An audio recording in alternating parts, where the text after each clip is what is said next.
Brad, when you look at that fourth quarter, what do you feel like it came down to in those last 3 minutes? First, praise my Lord and Savior Jesus Christ. Yes. It's kind of tough to pinpoint, man. I think they kind of just wanted it a little bit more than we did.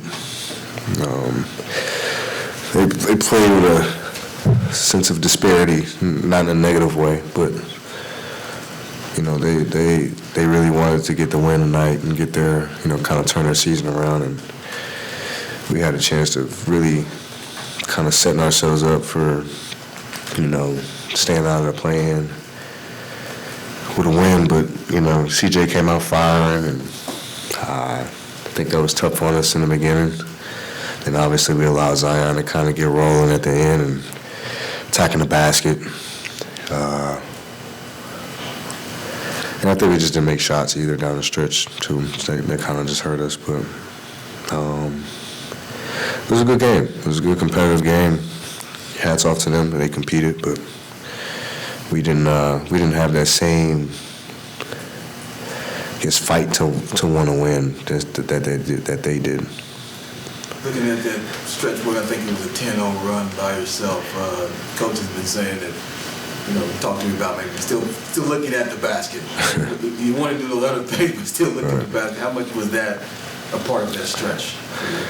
A lot of it was, but a lot of it was just being in the flow, being in the rhythm, and honestly, it was a lot of my teammates just gassing me on the sidelines too, and just that encouragement of just keep going, being aggressive, and they definitely kind of put me in a different mindset too, and obviously when you see one go in too from the three, that kind of entices you to shoot more, and I was fortunate that I was able to line some up and knock them down, but it was a good run, it was a good stretch. I think we got it down to 2. We cut the lead down to 2, and that was good hoops. It was good basketball. We had to sustain that, and wish we could have came on the other side of it. Zion's obviously a major challenge to try and guard. You got to show him bodies. You guys did a pretty good job against him in the first 2 games. What do you feel like kind of got away in this one? I think they did a good job of adjusting. I think that was the biggest thing. I think Coach Green did a good job of flashing guys to the middle, and then obviously having a weak side action with hitting the big on the flash, and then CJ or Trey Murphy coming off of a pin like a little step up. It's tough to guard. Those boys can knock down shots. So if we have Nurt just spying on Zion the whole time, he's not going to be up on the pick and roll or the DHO for that shooter. So it makes it tough. So that was their adjustment, and then eventually we calmed that down, and then they started flashing Dyson Daniels to the middle. He made some floaters. We weren't too worried about that, but he made 4 or 5 of them. So he's like, okay, you got to start respecting that. Another moment, I think Nance cut from the corner and got a dunk.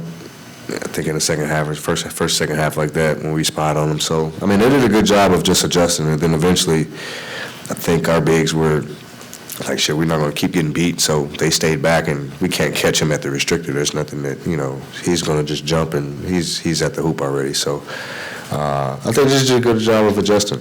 They did a really good job of adjusting. Brad, back to your point, why would there be an issue with urgency on this team with 5 games to go and now 4? I don't think it's an issue.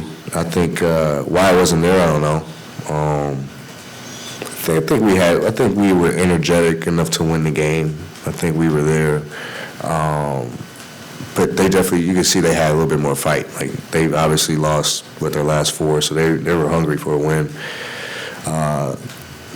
We should be in that same mindset of, we got to keep building on the success we've been having the last few games and the good feeling in the last few games. And I think we did good in the first half. I think the first half we played really well. I think the second half kind of dawned on us a little bit, that fourth quarter. I think we rallied really good in the third and even at the beginning of the fourth. And I think late, like you said, the last little 4 or 5 minutes, we kind of just slipped up a little bit. And it's tough to do when you're trailing the whole game. You're playing catch up, and you're trying to find the rhythm and trying to figure out what lineups to go with. Like, it's tough, but like you said, we shouldn't have that at this point of the year. I wouldn't say we have that issue, but time is of the essence. We only got, what you say, 4 or 5 games left, so. 4, right?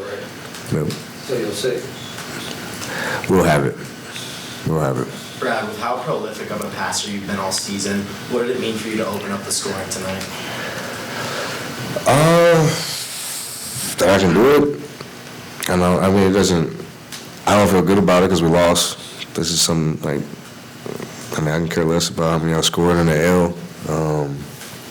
I think for me, it's being aggressive. It keeps the floor open. It keeps defenses honest. I think they were trying to hide Zion on me, so I'm going to score. I think they were trying to hide several defenders on me because they figured I don't shoot as much, but I'm not allowing that to happen anymore. I was kind of just reprogramming my mind of just, being aggressive, and my teammates and coaches all instilled that in me too, to just be aggressive, look for your shot, stop always looking to just, create and pass when you attack, but at the same time, it keeps defenses honest, man. Everybody out there has to guard. We're not going to just allow you to hide and not be involved in action.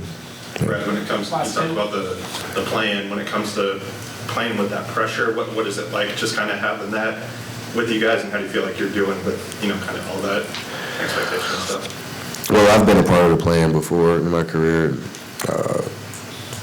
It's a little nerve-wracking, but it's another game. You show up and it's a double elimination, single elimination. You gotta make it work. But at the same time, like, we control our destiny a little bit. We just got to go out and compete and take it one game, one day at a time, and get better every day. We got a playoff series coming up. And if we're not locked in, it can get really ugly for us. So, we got a tough team on Tuesday, Wednesday, and we got to be ready to go. In those situations where you or somebody else on the team is trying to attack a defensive personnel that it feels like you can go after, is the mindset to do that, let me kind of spread out and just go at them, or is it, hey, let's get to this set, let's get to this thing? What's more comfortable? What do you guys kind of lean into in those moments? It's a good observation. It's a little bit of both. You obviously, we have good guys who can score and go one-on-one against anybody in the league, but at the same time, it gets tough, and you have 4 other set of eyes watching you, and it can load up, make adjustments, and make it tough for you in a one-on-one game. But keeping that person, whoever that target is, involved in different actions, whether it's pick and rolls, DHOs, or pin downs, like running off screens, like that keeps them engaged. It keeps them, keeping them from hiding, so to speak. And so those are ways, both, whether it's ISO ball with K, Book, or, we just keep the ball flowing and make that defender move. Thank you. Thanks, Brad. No problem. See ya.